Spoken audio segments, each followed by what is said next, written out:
Now, since we're designing for a variety of different sizes, we need to know that our content is still going to fit and be readable and look good regardless what size it's going to be on.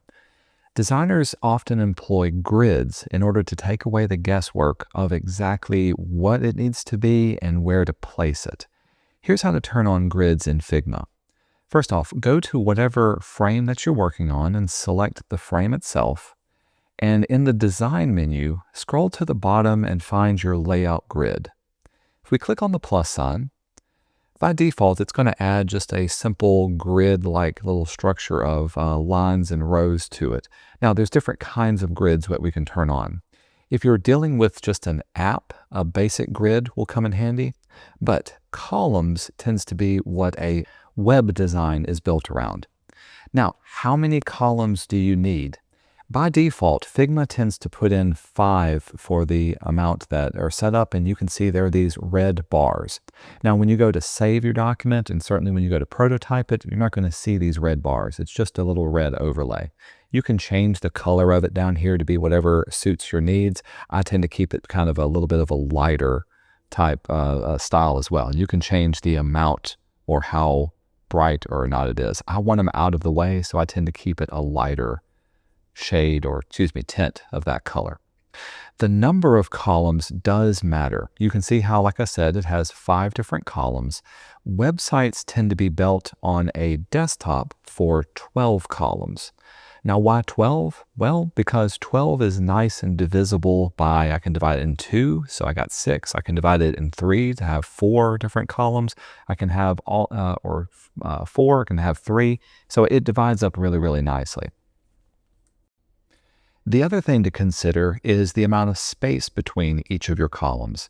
The space is known as gutter space, and if you worked in any kind of traditional publishing layout, gutter is also a term used in InDesign and book design.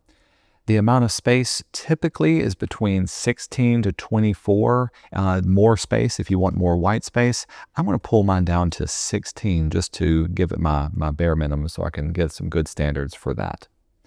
The final thing to note is, by default, all of our columns are all the way to the edge, so there's no margin of error. I'm designing from one side to the other.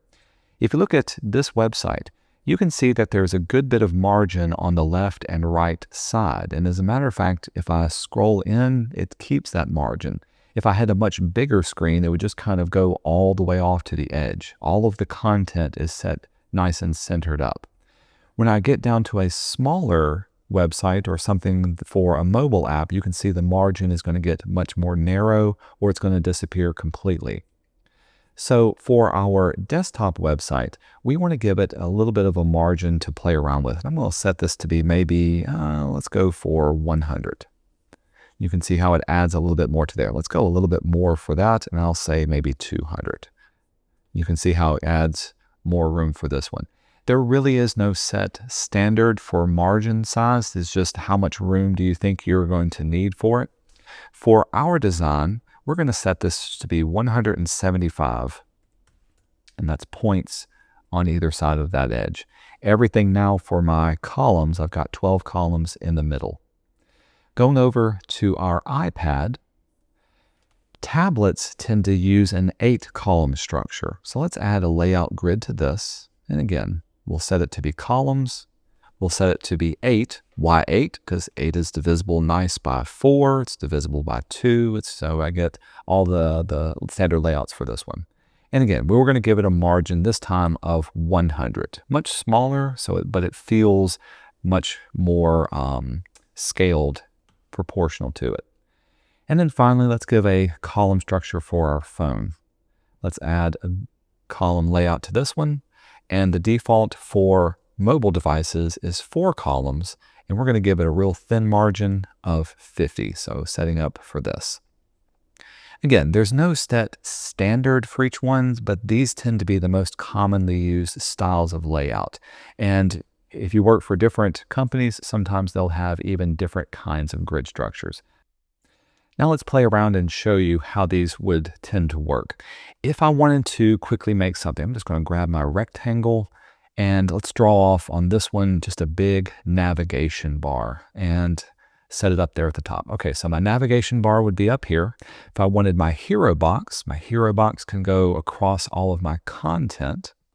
And you can see this automatically snaps to those guides as well. So it makes it easy to keep everything nice and set up. So this would be one big bit of content.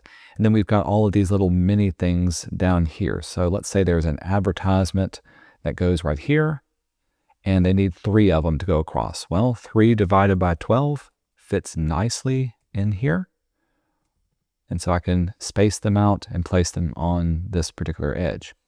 If I do the same kind of layout on an iPad, well, I need to have my navigation bar up here, so I can keep that. I can have my hero box placed over here, and so that can also scale over. And it would be much thinner. And then finally, when I have these, I need to have, well, I can't keep those the same size, or if I do, I need to fit this structure a little bit better as well too. So that's not working out. So let's see if we can put 3 things on here, and maybe I can stack them this way. And so that way they fit nicely in that layout. If I wanted to do it for the mobile experience, well, mobile's going to start to get super duper small and be harder to read.